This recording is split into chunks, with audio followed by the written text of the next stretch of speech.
ഏത് പ്രതിസന്ധിയിലും ഒപ്പമുണ്ട് എന്ന് വീമ്പിളക്കുന്ന സർക്കാരും ആരോഗ്യമന്ത്രിയുമൊക്കെ എവിടെയെന്ന് ചോദിക്കുകയാണ് പെരുമ്പാവൂരിലെ വേങ്ങൂരിലെ ജനങ്ങൾ.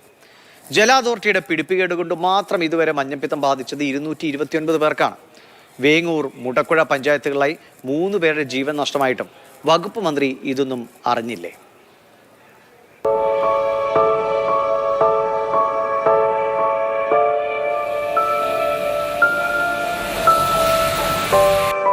ഏപ്രിൽ 17-നാണ് വേങ്ങൂർ പഞ്ചായത്തിൽ മഞ്ഞപ്പിത്തം ആദ്യമായി സ്ഥിരീകരിക്കുന്നത്. 1-2 അല്ല, 229 പേർക്കാണ് ഇതുവരെ രോഗം ബാധിച്ചത്. 33 പേർ വിവിധ ആശുപത്രികളിൽ ചികിത്സയിൽ തുടരുന്നു. അതിൽ 3 പേരുടെ നില ഗുരുതരമാണ്. ഇന്നലെ നമുക്ക് 229 കേസാണ്. അപ്പം ഇന്നലെ 2 പുതിയ കേസുകൾ കൂടി വന്നിട്ടുള്ളൂ. ആരുടെയെങ്കിലും നില ഗുരുതരമാണോ? ഇപ്പോൾ ഉള്ളതിൽ അഞ്ജനയുടെ നില ഗുരുതരമാണ്. അഞ്ജന വെന്റിലേറ്ററിൽ തന്നെയാണ്, കോമ സ്റ്റേജിൽ തന്നെയാണ്. മാറ്റമൊന്നും വന്നിട്ടില്ല. പിന്നെ ന്യൂമോണിയ ബാധിച്ചു എന്നാണ് അറിഞ്ഞത്.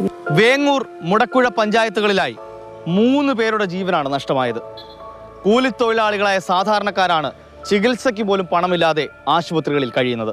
വാതിലുകളെല്ലാം അടഞ്ഞതോടെ ആളുകളുടെ ചികിത്സാ ചെലവിനായി പഞ്ചായത്തും ജനകീയ സമിതിയും തെരുവിലേക്ക് ഇറങ്ങി. ആദ്യഘട്ടത്തിൽ എല്ലാം നമ്മുടെ പഞ്ചായത്തിലും അതുപോലെ തന്നെ മറ്റ് സ്ഥലങ്ങളിലുള്ള ആളുകളിലേക്ക് സാമ്പത്തിക സഹായം അഭ്യർത്ഥിച്ചിരുന്നു. 3,11,550 രൂപയാണ് ഇപ്പം നമ്മുടെ അക്കൗണ്ടിലുള്ളത്. കുളങ്ങളിലെയും ടാങ്കുകളിലെയും ശുചീകരണം പാളിയതാണ് വേങ്ങൂരിനെ പകർച്ചവ്യാധിയുടെ പിടിയിലാക്കിയത്. എന്നാൽ പാവപ്പെട്ടവരുടെ ജീവൻ പൊലിയുമ്പോഴും ദുരന്തം വരുത്തിവെച്ചവർ ഇപ്പോഴും വിലസുകയാണ്. വാട്ടർ അതോറിറ്റി ശുചീകരിക്കാതെ നൽകിയ വെള്ളം ജനങ്ങൾ വിശ്വസിച്ച് വാങ്ങി കുടിച്ചു. മഞ്ഞപ്പിത്തം പടർന്നു പിടിച്ചു. നാളിത്ര പിന്നിട്ടിട്ടും ഒരു വകുപ്പ് തല നടപടിക്ക് പോലും നമ്മുടെ സർക്കാർ തയ്യാറായിട്ടില്ല. അന്നേരം തന്നെ നമ്മളോട് പറഞ്ഞിരുന്നു അടിയന്തരമായി ഇതിനുള്ള ഇടപെടൽ ഉണ്ടാകുമെന്ന്. അങ്ങനെയാണ് നമുക്ക് കളക്ടർ ഇവിടെ കൊണ്ടുവരാൻ സാധിച്ചത്. അപ്പം അദ്ദേഹം മജിസ്ട്രേറ്റ് അന്വേഷണത്തിന് ഉത്തരവിട്ടിട്ടുണ്ട്. ഇന്നലെ RDO സ്ഥല സന്ദർശനം നടത്തി പരിശോധനകൾ നടത്തിയിരുന്നു. പുതിയൊരു അധ്യയന വർഷം ആരംഭിക്കുകയാണ്. കുട്ടികൾ ഉൾപ്പെടെയുള്ളവർ ഇപ്പോഴും ആശുപത്രി കിടക്കകളിൽ വലയുന്നതിന്റെ സങ്കടത്തിലാണ് നാട്.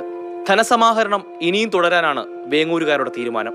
എന്നാൽ ഇപ്പോൾ പിരിച്ചു കിട്ടുന്ന തുച്ഛമായ തുക കൊണ്ട് ഒന്നുമാവുന്നില്ല.